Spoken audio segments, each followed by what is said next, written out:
Hey everybody, this is Rusty again with Collector Auctions, and I've got a brand new video for you today. Now, I wanted to show you some of the books that I picked up from a recent convention, but it wasn't a comic book convention.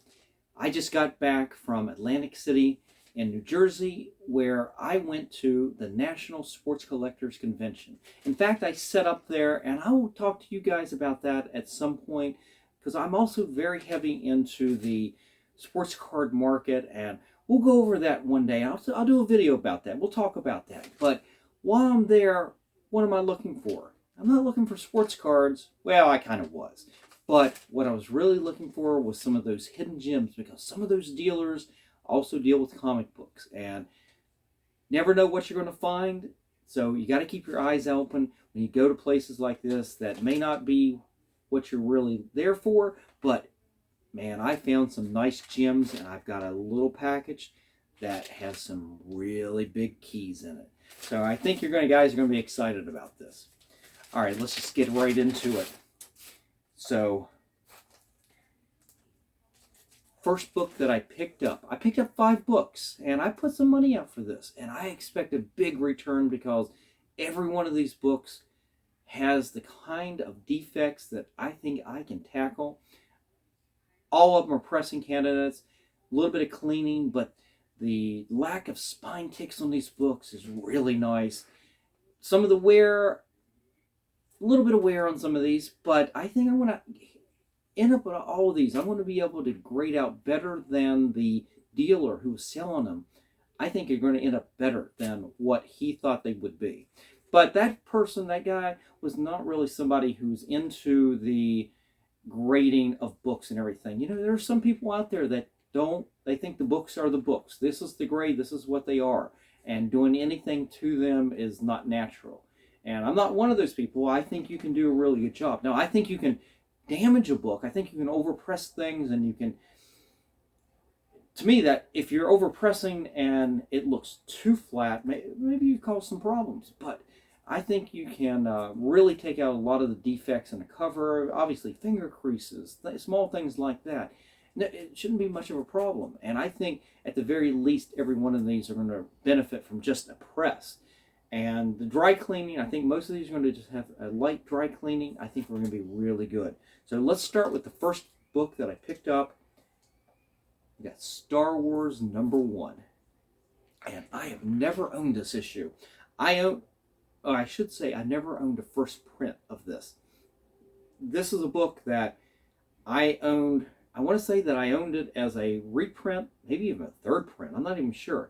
But I had a reprint of this. I'm sure it's still one of my old reader boxes back from the day. It's not something I could ever take out and grade. It's probably, at this point, the cover is probably halfway torn off at this point. I probably read these books so much. And I might have had, I think they reprinted these as those big treasury editions as well. I might have had one of those, but I know I can't find it at this point.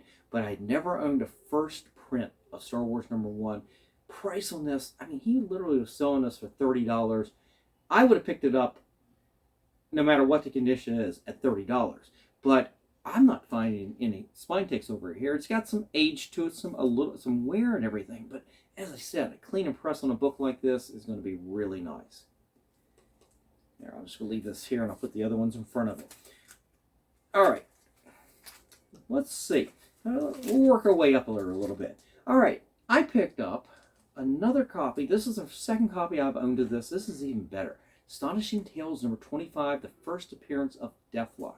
And obviously, I just showed you guys the price. I didn't pay that. That was a $200 price tag. I did not pay that. I worked a deal when I got all these books together, and came out. It was basically, I knocked a couple $100 off on it. You know, I'm not big into giving prices and everything. It's not what I do here. I'd like to talk about the values of the books once we get them clean and pressed and graded. That's kind of where my comfort level is. I'm not comfortable showing, you know, how much money I'm spending and things like that. But you guys, obviously, you saw the price on that. I didn't pay that for that after we put all these together, so I did knock that price tag down a lot. Let's just go on. But anyway, I'm sorry. What I'm talking about. This issue right here. It's a little bit nicer than the one I own. It's very clean down the spine here. I'm not really sure. I've got high hopes on all of this. I mean, the dealer himself had this as a fine, very fine, and as I said, with a clean and press, I think I can push these up into the very fine level. I think I can do. I think I can come at the very least on the Star Wars here. I think I can get it up to into that very fine range, whether it's high very fine or low very fine. And as I said, on that book it was only $30, so I think I'll be fine on that one. On this one, you saw what he was asking for. Even at that price, I think I could push this book up into that very fine range.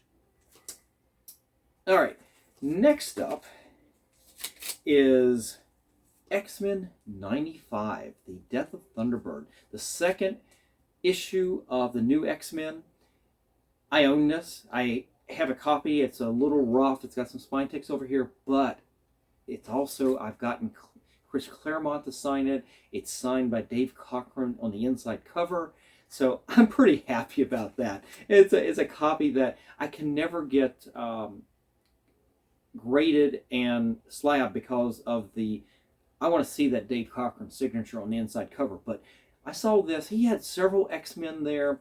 He had actually number 94 as well. And I would have, it was obviously a lot more expensive, but the condition wasn't where I really wanted it to be.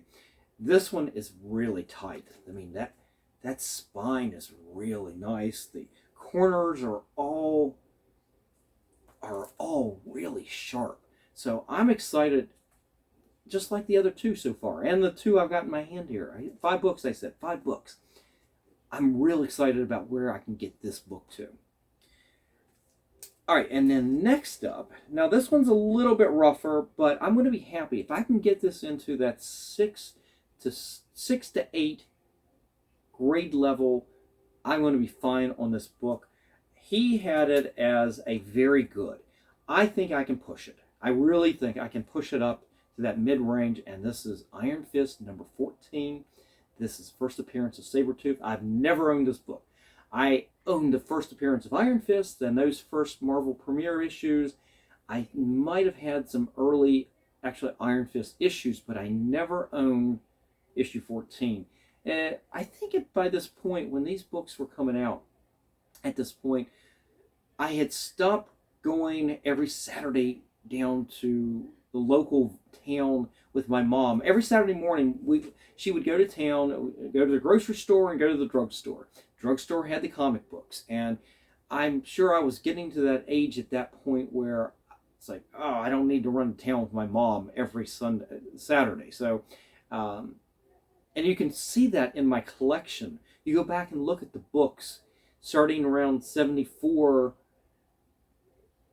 You start having these gaps in my collections. What do I have? I stopped. My last Hulk issue really was 179, and then there was a gap of a few months, and then I probably made another run with her, and I get issue 183. Like, how do I manage to miss the complete Wolverine stories? There's these weird gaps in my collection, but you could tell that I wasn't going with my mom as frequently as I should have. So that's advice, guys. Kids, if you are out there and you're running to town with your mom and you can get comic books, go with her. Just go with her. Go with her all the time, because she'll love you for it. So, and then the last issue here, I paid more than this than I did the others, but as I said, I put this together as a bundle. The whole order wasn't cheap, but by the time I'm finished with this order, I expect the grades to just be outrageously good. Fingers are crossed on that, because these are books that probably will not go into any kind of a pre-screen. I'll let the grade be the grade. But this is a big issue. I've never owned it. I've owned a reprint in Marvel Tales, and I've owned the next issue. And in fact, I just showed you guys, the next issue is still sitting right there. And I got a 6.5 on that one. So you know what it is. It's issue 121, The Death of Gwen Stacy. And I never owned this. I owned the Marvel Tales version of this.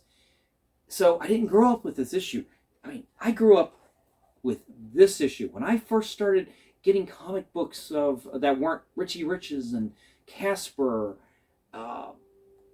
Donald Duck, it was early Marvel. Issue 122 was the very first Spider-Man book I ever owned, and I love that. This is my favorite issue of all time of Spider-Man. Captain America 164 and 165. I mean, those issues right there, the Yellow Claw issues, those were my books.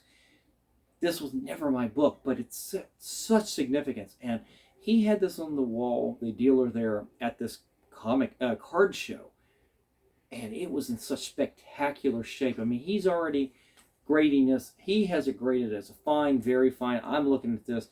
This spine is spectacular. I mean, it looks fantastic.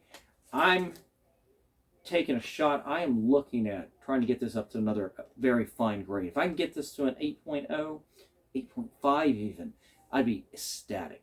Anything above that, I'd be knocking my socks off. But I have a lot of hopes for this one in particular. Of all these issues, this is the best shape of any of these books right here. But all of them are really good.